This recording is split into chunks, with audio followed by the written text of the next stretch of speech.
नमस्कार दोस्तों, मैं पीताम्बर आप सभी लोगों का स्वागत करता हूं हमारे चैनल प्रियम धार्मिक वीडियो में। दोस्तों, आज की वीडियो में हम बात करने वाले हैं करवा चौथ की। आप सभी लोगों से अनुरोध है कि वीडियो को अंत तक जरूर देखें। वीडियो को लाइक, शेयर व कमेंट जरूर कीजिए। वीडियो को अपने दोस्तों और रिश्तेदारों के साथ अवश्य शेयर कीजिए। आपका एक कमेंट मोटिवेट करता है और भी बेहतरीन वीडियो बनाने के लिए। तो भक्तों, आइए आगे बढ़ते हैं वीडियो में। दोस्तों, करवा चौथ का व्रत कार्तिक मास के कृष्ण पक्ष की चतुर्थी तिथि को पड़ता है। इस दिन सुहागिन महिलाएं अपने पति की लंबी आयु के लिए व्रत करती हैं और पूरे दिन निर्जला रखा जाता है। रात के समय चांद देखकर व्रत का पारण किया जाता है। करवा चौथ के दिन शादीशुदा महिलाएं 16 श्रृंगार कर सजती संवरती हैं और रात में चांद निकलने के बाद चंद्रमा की पूजा कर चांद को जल देकर और अपने पति का मुख छलनी में देखकर अपना व्रत खोलती हैं। हिंदू पंचांग के अनुसार इस साल 2023 में करवा चौथ का व्रत 1 नवंबर 2023 दिन बुधवार को पड़ रहा है। ये दिन सुहागिन महिलाओं के लिए बेहद खास दिन होता है। सभी महिलाएं अपने पति की लंबी आयु के लिए भगवान से प्रार्थना करती हैं और उनके लिए व्रत करती हैं। सुहागिन महिलाएं इस दिन सुखी वैवाहिक जीवन के लिए पूरी निष्ठा के साथ दिन भर निर्जला व्रत रखती हैं। फिर रात में चंद्रमा की पूजा कर पति के हाथों से जल ग्रहण कर व्रत का पारण करती हैं। तो आइए दोस्तों, जानते हैं इस वीडियो में कब है करवा चौथ और इसका क्या पूजा मुहूर्त है, चंद्रमा को अर्घ देने का क्या समय है और इस व्रत का पारण कब होगा, इसके पीछे की पौराणिक कथा क्या है। पूरी चीज़ें विस्तार से जानेंगे। बने रहिए वीडियो में। हो सकता है वीडियो कुछ लंबी हो, लेकिन दोस्तों वीडियो देखने के बाद आपको बहुत अच्छा लगेगा, ये हम पूरी गारंटी के साथ कह सकते हैं। तो सबसे पहले जानते हैं करवा चौथ 2023 में कब है।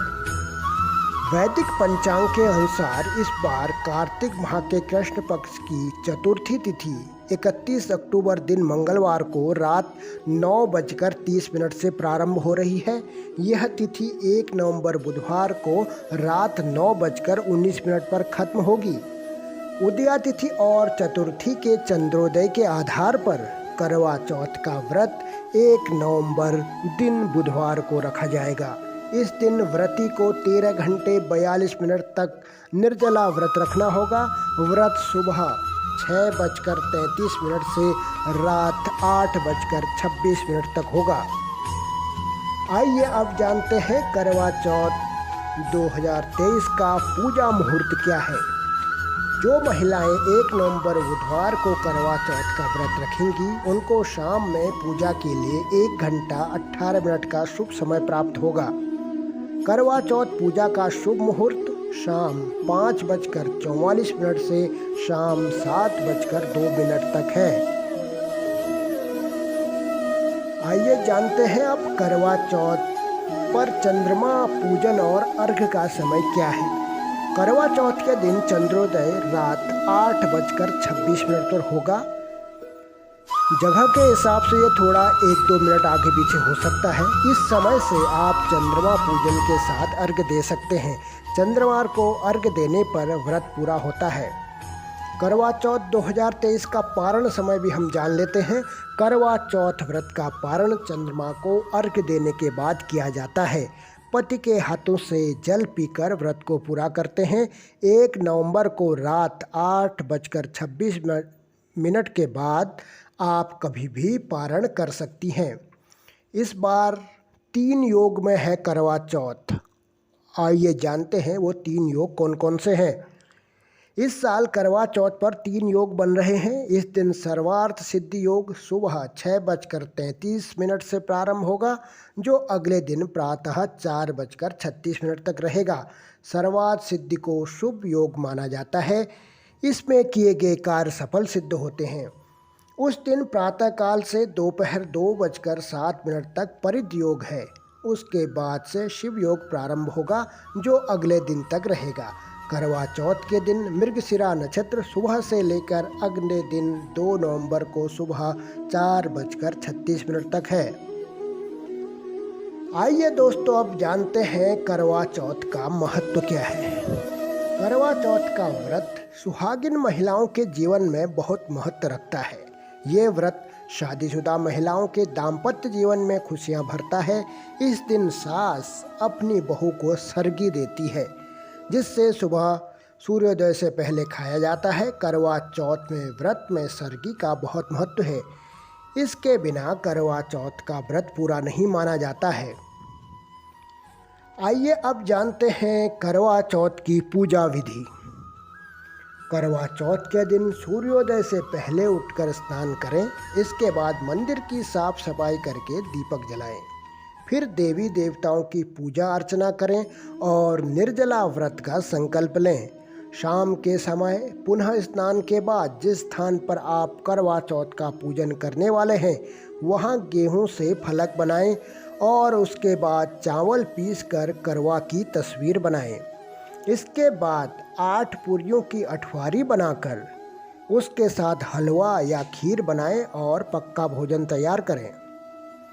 इस पावन दिन शिव परिवार की पूजा अर्चना की जाती है। ऐसे में पीले रंग की मिट्टी से गौरी की मूर्ति का निर्माण करें और साथ ही उनकी गोद में गणेश जी को विराजित कराएं। अब माँ गौरी की चौकी पर स्थापित करें और लाल रंग की चुनरी उड़ाकर उन्हें श्रृंगार का सामान अर्पित करें।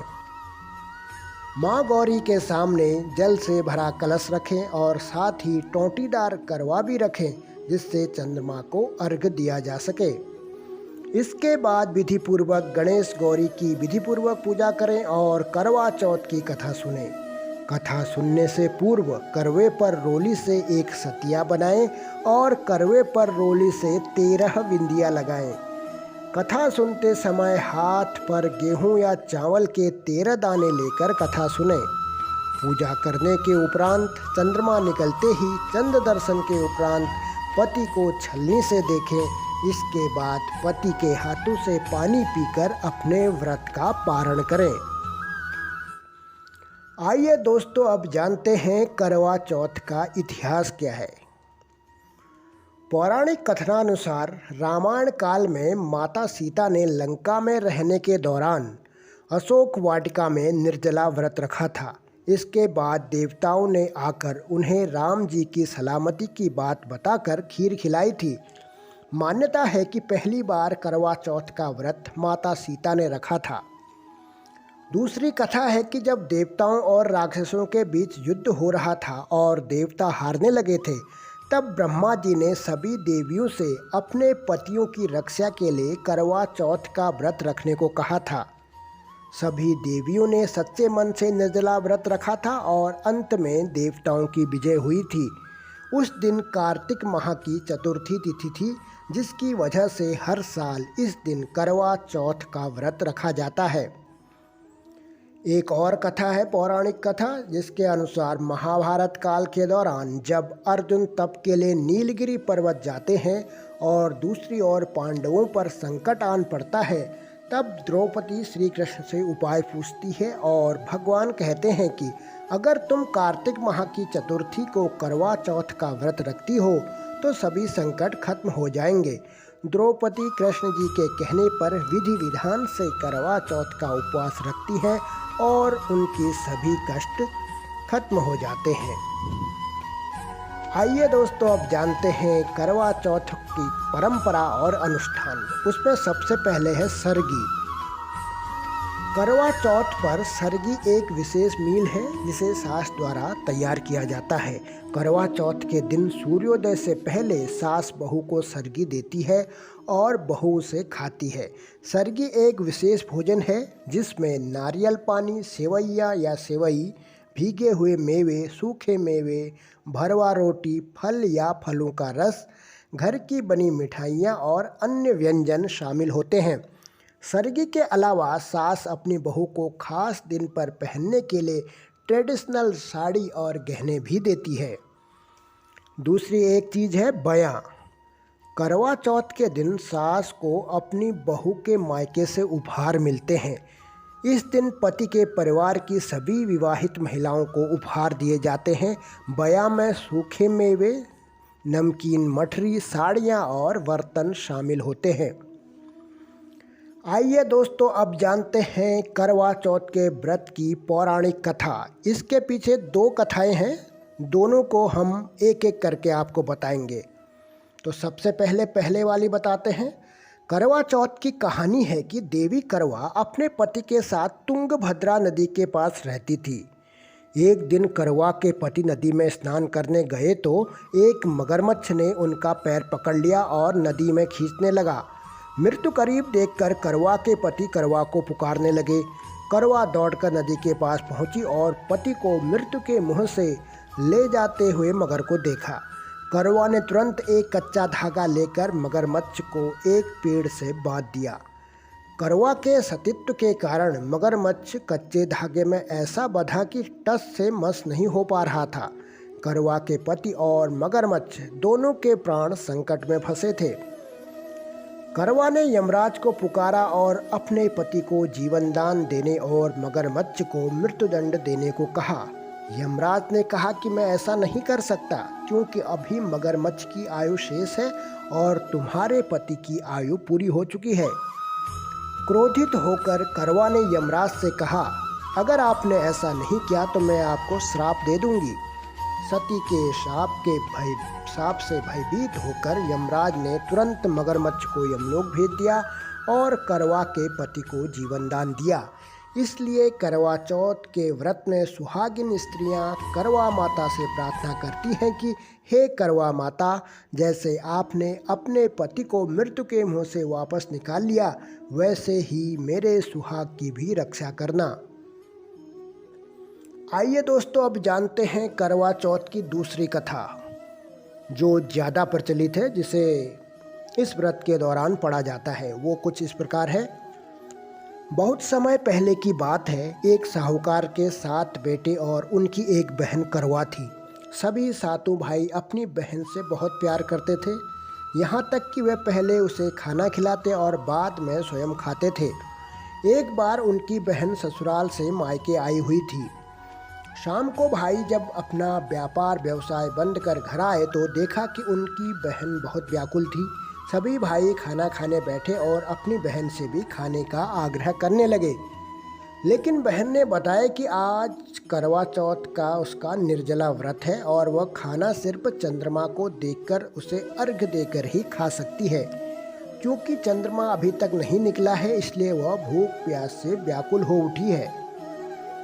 सबसे छोटे भाई को अपनी बहन की हालत देखी नहीं जाती और वह दूर पीपल के पेड़ पर एक दीपक जलाकर चलने की ओर से रख देता है। दूर से देखने पर वह ऐसा प्रतीत होता है कि जैसे चतुर्थी का चांद उदित हो रहा हो। इसके बाद भाई अपनी बहन को बताता है कि चांद निकल आया है, तुम उसे अर्घ देने के बाद भोजन कर सकती हो। बहन खुशी के मारे सीढ़ियों पर चढ़कर चांद को देखती है, उसे अर्घ देकर खाना खाने बैठ जाती है। वह पहला टुकड़ा मुंह में डालती है तो उसे छींक आ जाती है, दूसरा टुकड़ा डालती है तो उसमें बाल निकल आता है और जैसे ही तीसरा टुकड़ा मुंह में डालने की कोशिश करती है तो उसके पति की मृत्यु का समाचार उसे मिलता है। वह बौखला जाती है। उसकी भाभी उसे सच्चाई से अवगत कराती है कि उसके साथ ऐसा क्यों हुआ। करवा चौथ का व्रत गलत तरीके से टूटने के कारण देवता उससे नाराज हो गए हैं और उन्होंने ऐसा किया है। सच्चाई जानने के बाद करवा निश्चय करती है कि वह अपने पति का अंतिम संस्कार नहीं होने देगी और अपने सतीत्व से उन्हें पुनर्जीवन दिलाकर रहेगी। वह पूरे 1 साल तक अपने पति के शव के पास बैठी रहती है, उसकी देखभाल करती है। उसके ऊपर उगने वाली सुईनुमा घास को वह एकत्रित करती जाती है। 1 साल बाद फिर करवा चौथ का दिन आता है। उसकी सभी भाभियां करवा चौथ का व्रत रखती हैं। जब भाभियां उससे आशीर्वाद लेने आती हैं तो वह प्रत्येक भाभी से यम सुई ले लो, पी सुई दे दो, मुझे भी अपनी जैसी सुहागिन बना दो, ऐसा आग्रह करती हैं। लेकिन हर बार भाभी उसे अगली भाभी से आग्रह करने को कह चली जाती है। इस प्रकार जब छठे नंबर की भाभी आती है तो करवा उससे भी यही बात दोहराती है। यह भाभी उसे बताती है कि चूंकि सबसे छोटी भाई की वजह से उसका व्रत टूटा था, अतः उसकी पत्नी में ही शक्ति है कि वह तुम्हारे पति को दोबारा जीवित कर सकती है। इसलिए जब वह आए तो तुम उसे पकड़ लेना और जब तक तुम्हारे पति को जिंदा न कर दे उसे नहीं छोड़ना। ऐसा कहकर वह चली जाती है। सबसे अंत में छोटी भाभी आती है। करवा उनसे भी सुहागिन बनने का आग्रह करती है, लेकिन वह टाल मटोली करने लगती है। इसे देख करवा उन्हें जोर से पकड़ लेती है और अपने सुहाग को जिंदा करने के लिए कहती है। भाभी उसे छुड़ाने के लिए नोचती है, खसोटती है, लेकिन करवा नहीं छोड़ती है। अंत में उसकी तपस्या को देख भाभी पसीज जाती है और अपनी छोटी उंगली को चीरकर उसमें से अमृत उसके पति के मुंह में डाल देती है। करवा का पति तुरंत श्री गणेश कहता हुआ उठ बैठता है। इस प्रकार प्रभु कृपा से उसकी छोटी भाभी के माध्यम से करवा को अपना सुहाग वापस मिल जाता है। तो दोस्तों, ये थी पौराणिक कथा। अब जानते हैं करवा चौथ पर क्या नहीं करना चाहिए। करवा चौथ के दिन सुहागिन महिलाओं को देर तक नहीं सोना चाहिए, बल्कि सूर्योदय से पहले जागकर स्नान आदि के बाद सरगी खा लेनी चाहिए। सरगी के बाद भूलकर भी पानी या भोजन नहीं करना चाहिए। पूजा के समय काले, सफ़ेद या भूरे रंग के कपड़े नहीं पहनने चाहिए। हो सके तो लाल रंग के कपड़े पहनने शुभ रहते हैं। करवा चौथ के दिन टीवी देखने की बजाय भजन कीर्तन करना चाहिए। इस दिन विवाहित महिलाओं को पति से नहीं झगड़ना चाहिए। करवा चौथ के दिन महिलाओं को पूजा के समय 16 श्रृंगार करके ही बैठना चाहिए। साथ ही अपने श्रृंगार का सामान किसी दूसरी महिला को नहीं देना चाहिए और ना ही लेना चाहिए। करवा चौथ के दिन सफ़ेद चीज़ों का दान नहीं करना चाहिए। इस दिन सुई, धागा, कढ़ाई, सिलाई नहीं करनी चाहिए। अब जानते हैं दोस्तों, करवा चौथ के दिन क्या नहीं खरीदना चाहिए। करवा चौथ के दिन सफ़ेद या काले कपड़े नहीं खरीदने चाहिए। विवाहित महिलाओं को चाकू, कैंची, सुई या धारदार वस्तु नहीं खरीदनी चाहिए।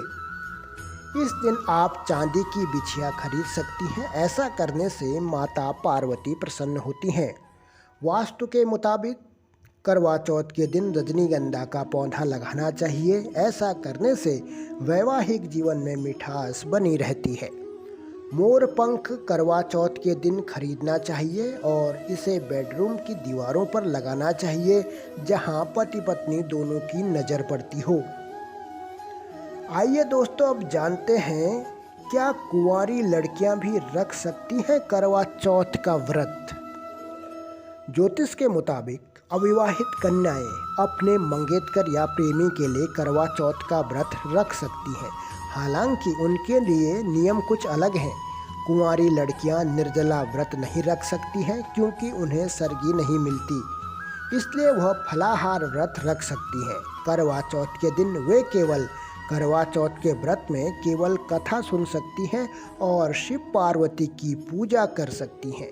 कुंवारी कन्याएं चाँद की जगह तारों को अर्घ देकर पारण कर सकती हैं। इसके अलावा आपको छलनी की जरूरत नहीं है, आप बिना छलनी के भी अर्घ दे सकती है। तो दोस्तों, ये थी आज की वीडियो। आशा करते हैं आपको वीडियो जरूर पसंद आई होगी। इसी तरह की धार्मिक वीडियो देखने के लिए हमारे चैनल को सब्सक्राइब जरूर कर लीजिए। वीडियो को अपने दोस्तों और रिश्तेदारों के साथ अवश्य शेयर कीजिए, क्योंकि दोस्तों अच्छी बातें सभी तक पहुंचनी चाहिए। मिलते हैं किसी अन्य वीडियो में बहुत जल्दी ही। तब तक के लिए अनुमति दीजिए अपने मित्र पीताम्बर को। जय श्री राम, नमस्कार।